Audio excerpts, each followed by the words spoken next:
మాజీ సభ్యుడు, ప్రస్తుతం ప్రభుత్వ సలహాదారుగా ఉన్న బి హనుమంతరావుతో మీడియా గాంధీ న్యూస్ ఛానల్ ప్రతినిధి మాట్లాడినప్పుడు ఆయన ఆసక్తికరంగా ఈ విషయాన్ని వెల్లడించారు.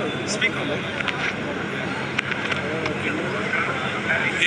కేంద్ర ప్రభుత్వం బీసీలకు ఏదైతే గతంలో ప్రామిస్ చేసారో మేము కులగన చేస్తామని, ఇవాళ కులగన జనగణలో కులగన జరిగింది కానీ బీసీలు పేరు ఊసేలేదు.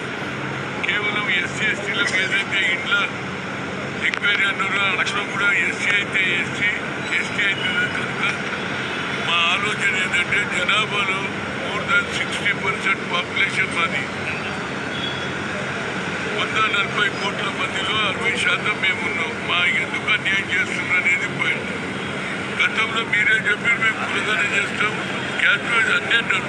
క్యాస్ట్ వైజ్ ఇప్పుడు ఎందుకు చేస్తలేరు? ఎందుకంటే రాహుల్ గాంధీ గారు కన్యాకుమారి నుంచి కాశ్మీర్ నడిచిన తర్వాత ఆయనకు ఒక ఆలోచన వచ్చింది.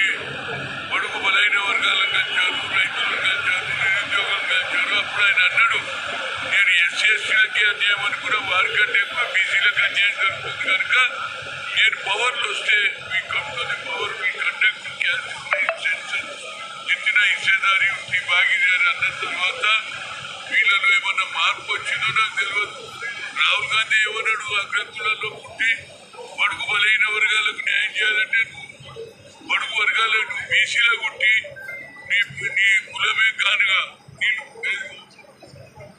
నూనె తీసే నువ్వేం మాట్లాడకపోతే ఎట్లా ఇవాళ మా కులగన్నలో మా పేరు చేద్దాక కేవలం హెచ్చించేస్తే అందు గురించే మాకు తీరని అన్యాయం జరుగుతుందని నేను ఆమరణ దీక్ష చేస్తున్నా.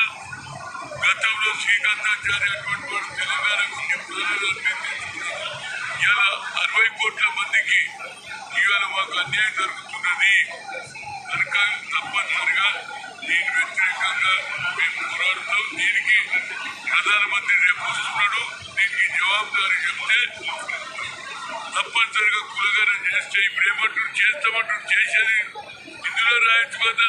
ఈ గదిట్లో అదర్స్ అనే వదరు ఓబీసీ అంటే అయిపోతుండే కదా.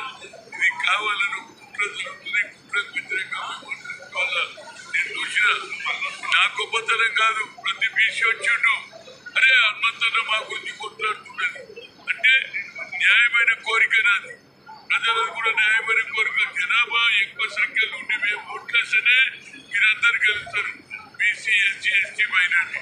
కనుక మాకు అన్యాయం జరుగుతుందని పొద్దుటి నుంచి జనమే జనం.